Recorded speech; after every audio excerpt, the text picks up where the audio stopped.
تو شادی کے بعد دونوں کو اپنی اگلی نسل کی بھی فکر ہونی چاہیے، اور اس کی ابتدا بھی اس سے کہ جب دونوں ایک دوسرے کے ساتھ اکٹھے ہوں تو پھر وہ دعائیں سکھائی گئیں کہ جن کو پڑھنا ضروری ہے. نبی صلی اللہ علیہ وسلم نے اس خاص موقع کے لیے دعا سکھائی، بسم اللہ اللہم جنبنا الشیطان وجنب الشیطان ما رزقتنا. اللہ کے نام کے ساتھ، اے اللہ ہمیں شیطان سے بچا، یعنی ہسبینڈ وائف کو، اور شیطان کو اس چیز سے دور رکھ جو تو اس ملاپ کے نتیجے میں ہمیں عطا کرے. تو حدیث میں آتا ہے کہ ان دونوں کو جو اولاد ملے گی اس تعلق کے بعد اسے شیطان نقصان نہیں پہنچا سکتا، یعنی اللہ تعالیٰ شیطان کو اس سے دور رکھے گا. دوسری بات یہ ہے کہ تربیت جو ہوتی ہے وہ رول ماڈلنگ سے ہوتی ہے، صرف نصیحتوں سے نہیں ہوتی. ہم سمجھتے ہیں کہ بچوں کو اگر ہم ہر وقت لیکچر دیتے رہیں گے تو اس سے وہ بہت نیک بچے بن جائیں گے، چاہے ہمارا اپنا عمل اس کے خلاف ہو. تو یہ ہماری بھول ہے. بچے ہماری باتوں سے زیادہ ہمارے ایکشنز کو دیکھ رہے ہوتے ہیں، اور وہ بہت کچھ اظہار نہیں کر پاتے لیکن بہت سمجھ رہے ہوتے ہیں کہ ماں باپ کر کیا رہے. حتیٰ کہ جب وہ سمجھنے کے قابل ہو جاتے ہیں نا، تو آپ نے دیکھا ہوگا کہ جو ذرا سے بھی بچے بڑے ہوتے ہیں تو پھر وہ آپ کو بتانے لگتے ہیں اب امی یہ کہیں گی، اب یہ ہوگا، اب یہ ہوگا، پورا پریڈکٹ کر دیتے ہیں. تو وہ کہہ دیتے ہیں اب مجھے پتا ہے اب آپ مجھے کیا کہنے والی ہیں، اور اب آپ مجھے اس سے روک دے گی، اور اب ایسا ہوگا اور ویسا ہوگا. تو چھوٹے ہوتے ہوئے بھی وہ ہمیں دیکھ رہے ہوتے ہیں اور سمجھ رہے ہوتے ہیں. اب دیکھیے کہ جس ماں کے ساتھ پیٹ میں اتنے کلوز انہوں نے 9 مہینے گزارے اور پھر اس کے بعد دودھ پیا اور دن رات ساتھ رہے، وہ کیسے نہیں ماں کے مزاج کو سمجھیں گے کہ ماں کیا کرتی ہے. اس لیے بہت ضروری ہے کہ بچے کے ساتھ ہم آنےسٹ ہوں، اور جو چیز ہم اس میں لانا چاہتے ہیں وہ پہلے اپنے اندر لے کر آئیں، کیونکہ خالی بول جو ہے یا خالی باتیں جو ہیں وہ کھوکھلی ثابت ہوتی ہیں اگر آپ ان پر خود عمل نہیں کر رہے. حضرت عائشہ کہتی ہیں جب سے میں نے ہوش سنبھالا میں نے یہی دیکھا کہ میرے والدین دین اسلام پر ہیں، ہما یدینان الدین، کہ وہ دیندار پیرنٹس ہیں. اب وہ اپنے ماں باپ کے حق میں ایک طرح سے گواہی دیتی ہیں. اسی طرح ہم بھی اپنے عام طور پر جب گفتگو کر رہے ہوتے ہیں تو اپنے ماں باپ کے نیکیوں کا ضرور ذکر کرتے ہیں کہ ہمارے والدین ایسے ہیں، ہماری امی یوں نماز پڑھتی تھی، ایسا کرتی تھی، ویسا کرتی تھی. ایک ایک چیز دیکھ رہے ہوتے ہیں، دوسروں کے ساتھ سلوک کیا کر رہے ہیں، سروینٹس کے ساتھ کیا کر رہے ہیں، گھر سے باہر کون رشتے دار آیا تو اس کے ساتھ پیش کیسے آئے ہیں، کس کو کیسے ویلکم کیا ہے، کس کے ساتھ تعلقات ٹھیک نہیں ہیں. اور بہت سی چیزیں تو مائیں ویسے بھی شیئر کرتی رہتی ہیں، اور کوئی نہیں تو جب اپنی فرینڈس کے ساتھ فون پہ کر رہی ہوتی ہیں بچے سب کنورسیشن سن رہے ہوتے ہیں. تو اس لیے اس میں بھی بڑا محتاط رہنے کی ضرورت ہے کہ ہم کیا بول رہے ہیں ان کے سامنے. پھر اسی طرح یہ ہے کہ اولاد کو جب بچے ہو، چھوٹے ہو خاص طور پر، تو ان کو اپنے ساتھ نیک کاموں میں شریک کریں.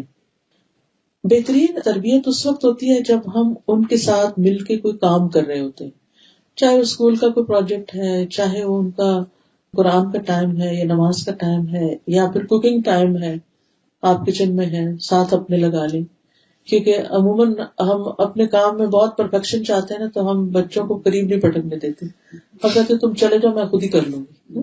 اب کیا ہوتا ہے بچے بور ہوتے ہیں، آپ تو خود مصروف ہیں اور بچہ کے پاس کوئی کام نہیں کرنے کو، سارا دن اسکول سے پڑھ کے تھک گیا ہے، اب اس کا کوئی موڈ نہیں ہے کہ اور کتابیں لے کے بیٹھے، تو اب اس نے کیا کرنا ہے، پھر وہ آپ کو فون لے لے گا، پھر آپ کو آئی پیڈ اٹھا لے گا، پھر وہ اس پہ جنگ و جدل شروع ہو جائے گی، وہ کچھ جا کے ٹی وی آن کر لے گا. تو تربیت تو نہ ہوئی. تو چھوٹے چھوٹے کام کچن کے، اور خصوصاً لڑکیوں کو بڑا شوق ہوتا ہے، تو چھوٹے چھوٹے کام ان کے لیے نکال کے رکھا کریں. اچھا آپ یہ کریں گے، آپ یہ کریں. آپ ایک اچھا شوہر اور اچھا خامن جو ہوتا ہے وہ بچوں کے لیے بھی اچھا ہوتا ہے، اور بچوں کے ساتھ شفقت اور محبت کو سلوک کرتا ہے. بعض اگر میاں لوگ تھکے ہوئے آتے ہیں، گھر میں اگر شور ہو تو ڈانٹ ڈپٹ سے کام لیتے ہیں، اس سے بچے اور زیادہ باپ سے دور ہو جاتے ہیں. وہ یہ دیکھتے کہ باپ آتا ہے تو ماں بھی کہتی چپ ہو جاؤ، سارے سہم کے بیٹھ جاتے ہیں اور گھر میں ایک عجیب سی فضا پیدا ہو جاتی.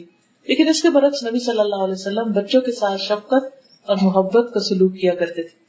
ابو ہریرہ کہتے ہیں کہ رسول اللہ صلی اللہ علیہ وسلم نے حسن بن علی کو بوسہ دیا.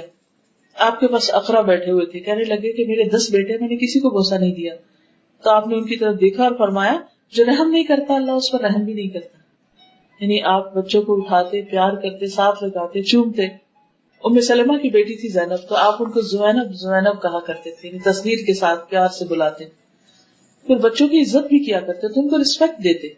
ام المومنین حضرت عائشہ کہتی ہے کہ میں نے عادات، چال چلن اور بات چیت میں سب سے زیادہ مشابہ حضرت فاطمہ کو پایا نبی صلی اللہ علیہ وسلم کی. بہت زیادہ آپ سے ریزمبل کرتی تھی، چلنے میں، بیٹھنے میں، لین دین میں، ہاتھ کے اشاروں میں. جب وہ آپ کے پاس آتی آپ ان کے لیے کھڑے ہو جاتے، بیٹی کے لیے کھڑے ہو جاتے، ان کا ہاتھ پکڑتے، انہیں بوسہ دیتے، انہیں اپنی جگہ بٹھاتے. جب آپ ان کے ہاں جاتے تو وہ اٹھ کر آپ کی طرف بڑھتی تھی، آپ کا ہاتھ پکڑتی، بوسہ دیتی اور آپ کو اپنی جگہ بٹھاتی. یہ تھا باپ بیٹی میں محبت کا تعلق. آج آپ دیکھیے کہ ہمارے گھروں میں کیا واقعی بیٹیوں کے ساتھ ایسا سلوک کیا جاتا ہے؟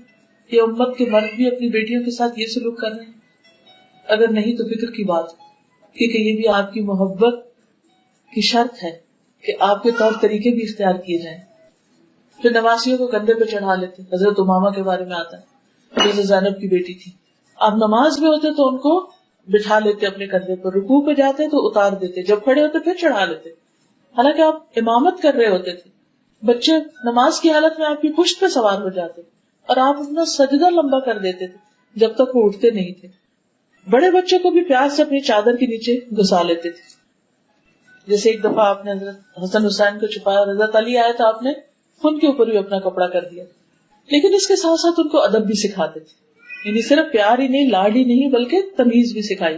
حضرت عمر بن ابی سلمہ کہتے ہیں کہ میں بچہ تھا اور میں آپ کی پرورش میں تھا، تو میں جب کھانا کھاتا تو سارے برتن میں ہاتھ گھماتا تو آپ فرماتے کہ بسم اللہ پڑھ کے کھاؤ، اپنے آگے سے کھاؤ اور دائیں ہاتھ سے کھاؤ.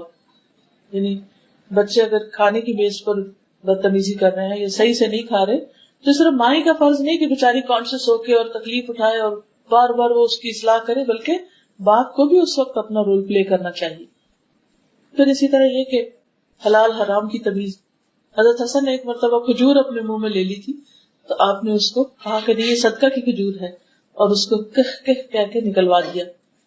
پھر اسی طرح بچوں سے محبت کو بھی اعلان کہتے ہیں. آپ فرماتے فاطمہ میرے جسم کا ٹکڑا ہے، اس لیے جس نے اسے ناحق ناراض کیا اس نے مجھے ناراض کیا. پھر داماد کے ساتھ آپ کا معاملہ بہت اچھا تھا، حضرت علی رضی اللہ تعالیٰ عنہ کے ساتھ. پھر حضرت ابو العاص کے ساتھ آپ ان کی تعریف کرتے تھے. آپ نے بنی عبد شمس یعنی بنی امیہ میں سے اپنے داماد ابو العاص کا ذکر کیا اور اس کی تعریف کی اور خوب کی. پھر آپ نے فرمایا اس نے مجھ سے بات کی تو سچی کی، وعدہ کیا تو پورا کیا.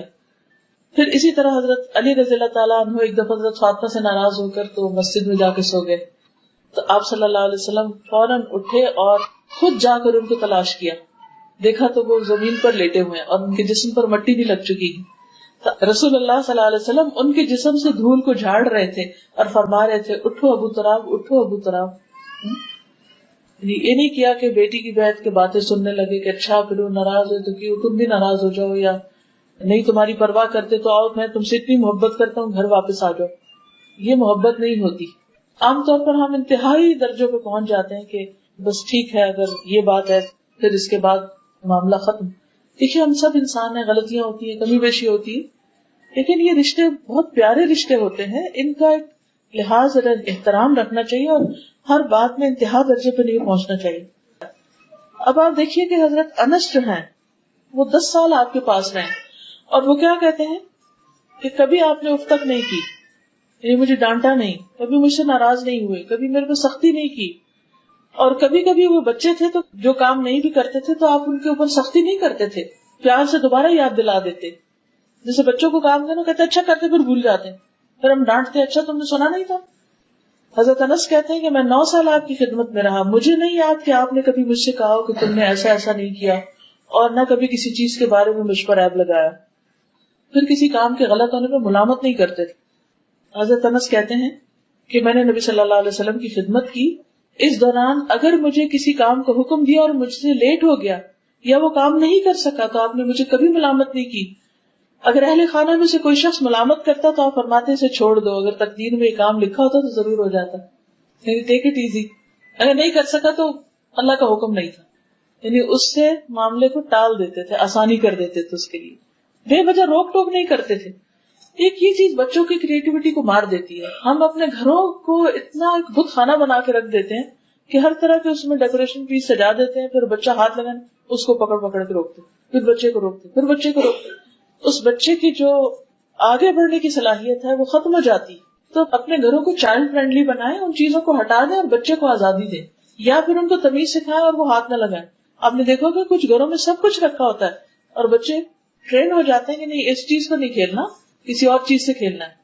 تو دونوں طریقوں میں ان کی ٹریننگ ضروری ہے، بجائے اس کے کہ یا تو آپ گھر کو بالکل ایک کھنڈر ویرانہ بنا دیں اور یا پھر یہ کہ ان کو ہر وقت ڈانٹ ڈپٹ سے کام لیں. دونوں ہی طریقے ٹھیک نہیں.